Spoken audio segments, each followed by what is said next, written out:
এই পিটার হাসের কোম্পানিকে।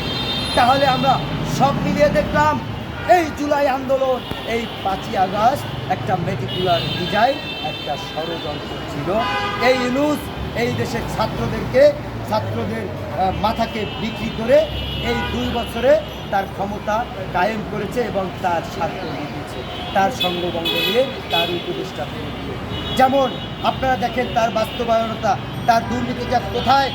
তার নামে কিন্তু এই কর ফাঁকির 666 কোটি টাকা একটা কর ফাঁকির মামলা ছিল। তা সে কী করে সেটাকে মৌখিক করে নেয়? সে কি কোনো আইনের পরোয়াক্কা করেছে? সে কি আইন মোতাবেক করেছে? আপনারা দেখেন, সেটা তো ভালো কথা, সে তার নামে যে মামলাটা ছিল সেটাও প্রত্যাহার করে নিয়েছে।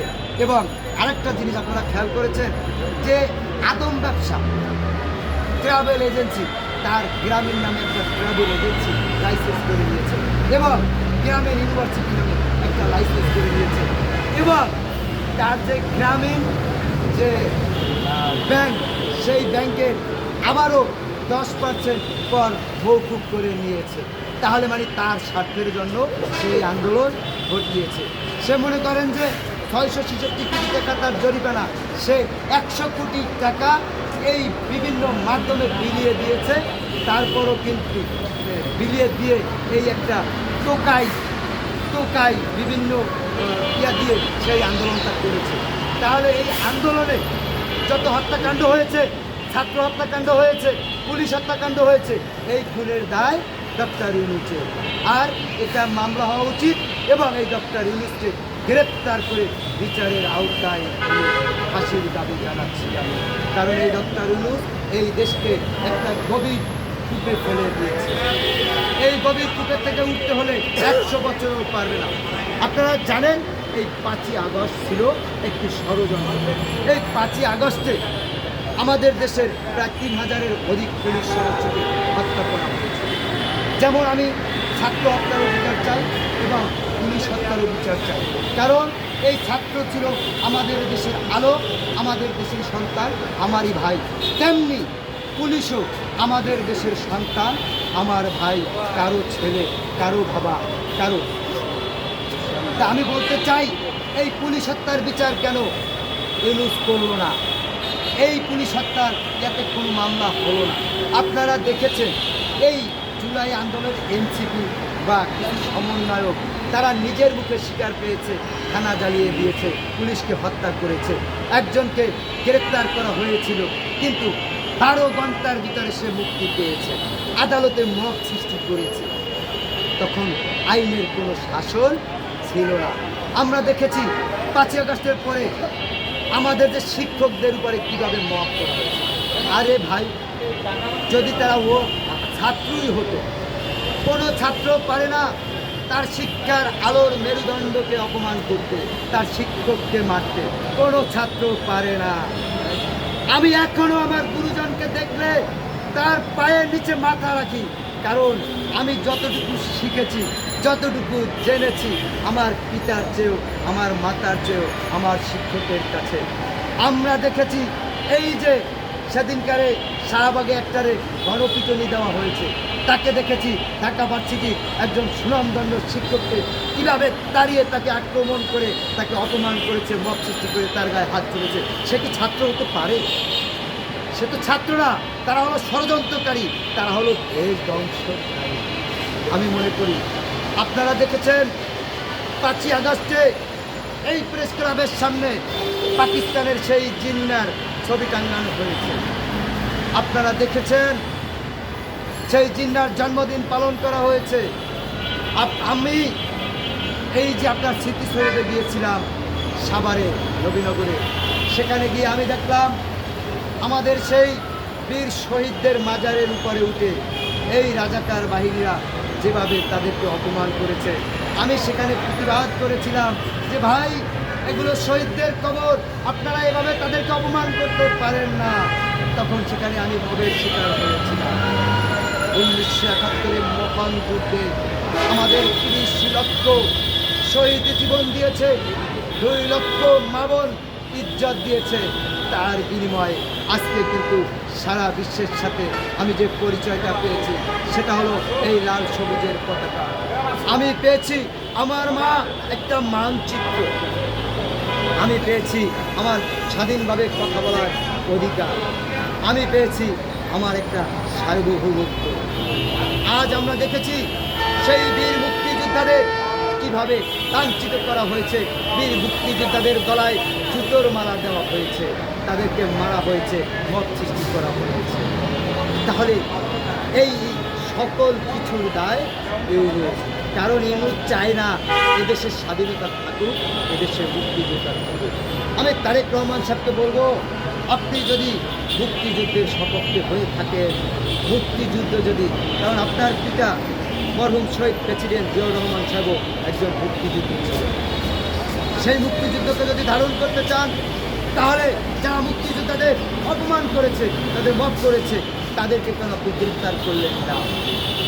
আমরা দেখেছি জাতির জনক বঙ্গবন্ধু শেখ মুজিবুর রহমানের মোড়লগুলোকে কিভাবে ভাঙ্গা হয়েছে, তার মাথায় উপরে উৎসব করা হয়েছে। এই অপমান এই অপমান মানিটাই হচ্ছে শহীদ প্রেসিডেন্ট জিয়াউর রহমান সাহেবকে অপমান করা। সেটা যদি আপনি মাথা পেতে নেন তাহলে আপনার মুক্তিযুদ্ধ কোথায় থাকে? আমি দেখেছি আপনারা আওয়ামী লীগকে নিষেধাজ্ঞা দিয়েছেন। আরে ভাই, আওয়ামী লীগকে স্বাধীনতা দেওয়া, তাকে কীভাবে আপনার একটা চরম ভুল করেছেন। কারণ আওয়ামী লীগকে নিষেধাজ্ঞা দেওয়া মানে এই দেশের জঙ্গি রাষ্ট্রে পরিণতি করা, যার প্রমাণ আপনারা পেয়েছেন এবং পাইতে আছেন। আমি আশা করব আপনি এই আওয়ামী লীগের নিষেধাজ্ঞা তুলে নেন, দেখবেন এই গুপ্ত জঙ্গি দেশ ছেড়ে পালাবে। জঙ্গি বলে, এই গুপ্ত বলে এই দেশে আর কিছু থাকবে না, কারণ এই গুপ্তরাই এই দেশে সব মূল হত্যা, এই দেশ ধ্বংস করার কারিগর এই গুপ্ত। আর আমি দেখেছি গুপ্ত বললে একটু ক্ষিপ্ত হলেই তাদেরকে মলম লাগিয়ে দিতে হবে, সেই মলম দেওয়ার পরেই তারা শান্তি হবে। সেই মলমটা কি জানেন? এই দেশে ৭১-এর মুক্তিযুদ্ধের সংগ্রামী মানুষ যারা এখনো অপেক্ষায় আছে, সেই টাইগার বা মলম নিয়ে অপেক্ষায় আছে। খালি একটু আওয়াজ দেন যে আওয়ামী লীগের নিষেধাজ্ঞা নাই, দেখবেন মলমের ফ্যাক্টরি কিভাবে বাইরে হয়। এই গুপ্ত সুপ্ত জঙ্গি এদেশ থেকে পালিয়ে যাবে। আমরা ইতিমধ্যেই সোশ্যাল মিডিয়ায় দেখেছি জঙ্গি পাকিস্তানের টিটিপি তারা বাংলাদেশকে হুমকি দিচ্ছে, বিভিন্ন গুরুত্বপূর্ণ জায়গায় হামলা চালাবে।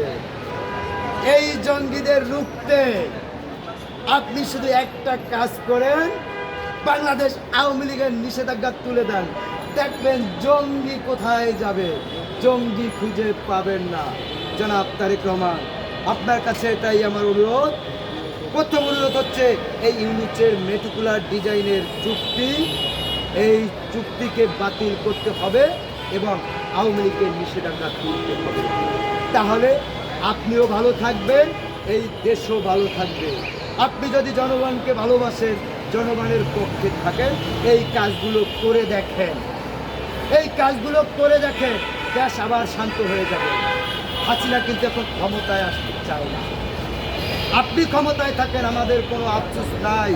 আমরা শুধু বলতে চাই এই ষড়যন্ত্রকারীদের হাত থেকে এই দেশের মানুষকে বাঁচান। তা না হলে কিন্তু জায়গায় জায়গায় দেখবেন জঙ্গি হামলা হচ্ছে, হত্যা হচ্ছে, খুন হচ্ছে, গুম হচ্ছে, ধর্ষণ হচ্ছে। এগুলোর মাইনে থাকবে, তারা গুপ্তভাবে করবে, আপনার দুর্নাম ফালাবে। তার মানে আপনারা দেখেছেন তারেক রহমান সাহেব জুলাই আন্দোলনের পরেই বিএনপিকে নিয়ে এই এনসিপি যে কীভাবে প্রোপাগান্ডা ছড়িয়েছে, তার একটা উদাহরণ দেখেন। এই যে একজন গুপ্ত সোহাগের হত্যাকারী বিএনপি থেকে বহিষ্কৃত, নামটা জানি কি ভাই? এনসিপিতে ইসাহাক, একজন চাঁদাবাজ, তাকে এনসিপি জায়গা করে দিয়েছে। আরে ভাই, জুলাই আন্দোলনে কি কথা ছিল? সন্ত্রাস থাকবে না, দুর্নীতি থাকবে না, চাঁদাবাজ থাকবে না। তোমরা সেই স্লোগান দিয়েছিলে, আজ তোমরা তোমাদের ঘরে চাঁদাবাজ পালতেছো, তোমরা ফ্যাসিস্টকেও দাওয়াত করতেছো। এটা কোন ধরনের রাজনীতি? তোমরা কি দেশকে ভালোবাসছিলে না দেশকে নিয়ে ষড়যন্ত্র করেছিলে?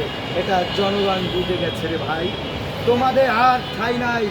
জনগণ বোবা, এখন বোবা শুধু দেখতেছে। জনগণ যখন মুখে আওয়াজ তুলবে তখন বলবে ভুক্তর পাচায় মলম দে, জঙ্গিকে পাকিস্তান পাঠিয়ে দে, আমেরিকা পাঠিয়ে দে।